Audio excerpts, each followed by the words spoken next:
Hey guys, welcome back to another video. My name is Dina and today we will be sewing Danny Choo's free t-shirt pattern.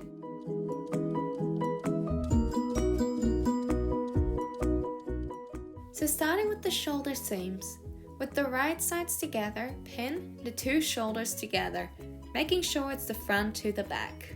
When using a knit fabric, you want to use a stretch stitch, which is basically a zigzag stitch. As you can see, I've added some thin interfacing that I bought from AliExpress a while ago beneath each seam. This is because my fabric is really thin and my machine tended to eat it up, which was actually really annoying. Sometimes a walking foot can help, but due to the small scale, I decided to do this instead. I believe you can also use tissue paper, but I've never tried that. Once done, you just rip off the interfacing. This is where it comes in handy if it's thin and cheap, and it can easily be ripped off and the excess fluff pulled away from the stitches. Okay, so it's time for the sleeves, and I actually recommend hemming them before attaching them to the shirt. But all you want to do when attaching them is just find the middle point. I do this by folding it in half and using a pin on both sleeves. You want to make sure you have the right sides together before pinning the sleeve in place. It is a bit tricky with the curve going in a different direction, but just take your time and use as many pins as needed. I like to pin the center first and then each of the two ends, and finally I'll pin in between as needed.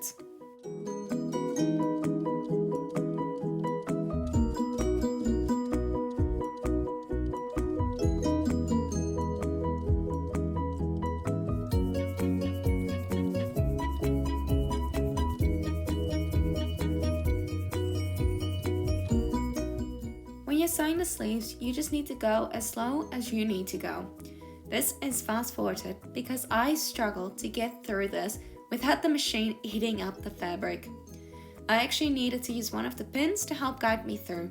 Just keep in mind you don't want to actually sew over pins. And now you just get to repeat this joy of sewing sleeves in a second time. The fabric I'm using is actually a really thin knit fabric that doesn't fray. It is also quite hard to sew as it tends to slip. For this reason, I decided against hemming the sleeves. Instead, I'm using my rotary cutter to even the edges. If you do want to sew, you can either do a single or a double fold over and sew with a zigzag or a twin needle. Next, you want to fold the shirt so that the right sides are facing together. We are going to sew the side seams and sleeves together next. Again, take your time to pin this in place so that it doesn't shift around when you're putting it under the sewing machine.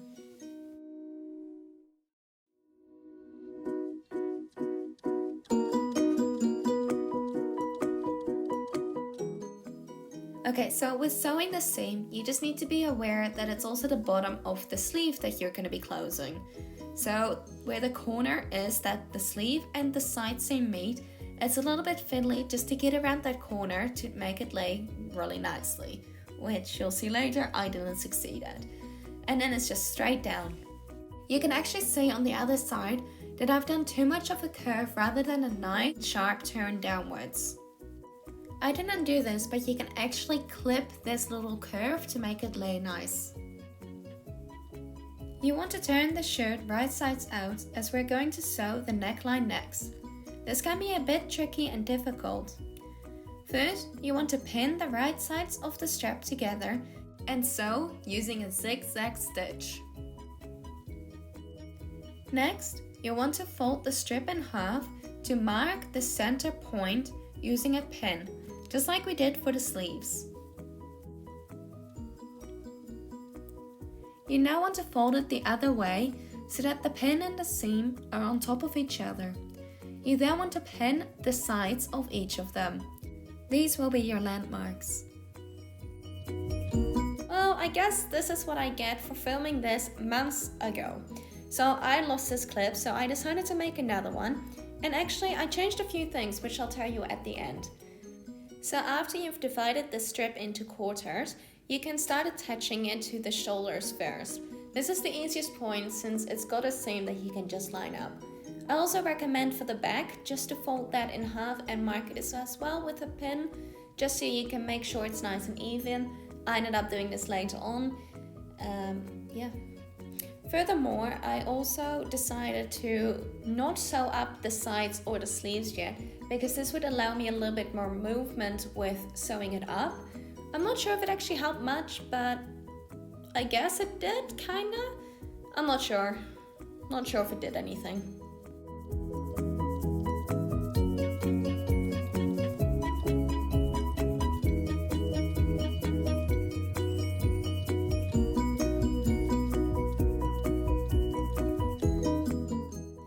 With the sewing of this neckband, you just need to take your time, as this is small, fiddly, and can be quite difficult to not catch any of the extra fabric, especially like how I've got it now that it's on top.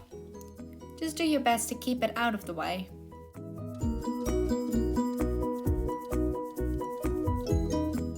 To finish the neckband, you just want to fold over the top edge. So on this one I decided to leave a little edge, and on the other one I pushed it all the way to the back and clipped into the center to make the V shape.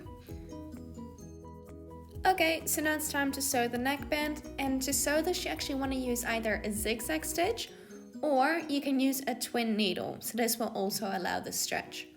So in this one here I accidentally forgot to change my settings and I stuck to a straight stitch. I have left it so far, but as soon as stitches start popping I will have to change it, and while I'm at it I may actually end up doing that twin needle because it looks a lot nicer.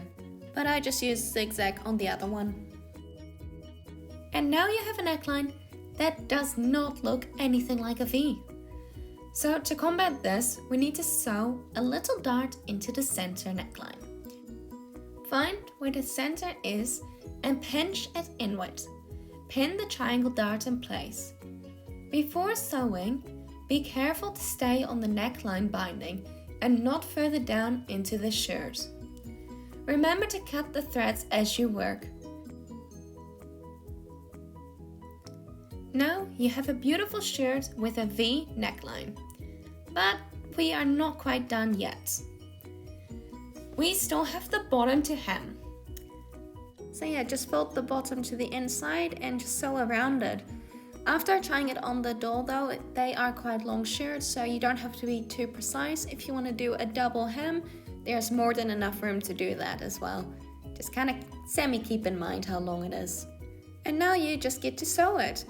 And actually, as you can see, I have again forgotten to change the setting and I'm still on a straight stitch. Yes, still on the straight stitch.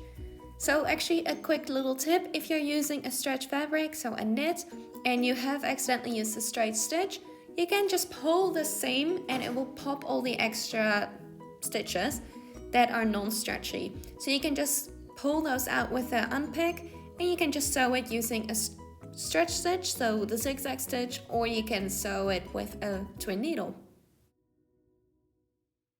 And that is the t-shirt completed. You're all done. So on this one, as you can see, I have hemmed the sleeve, and this is what the neckline looks like with it pushed all the way to the back. And that's the end of this video. I hope you enjoyed. Don't forget to leave a comment down below. And while you're there, like and subscribe and press that notification bell. And I look forward to seeing you next time. Bye!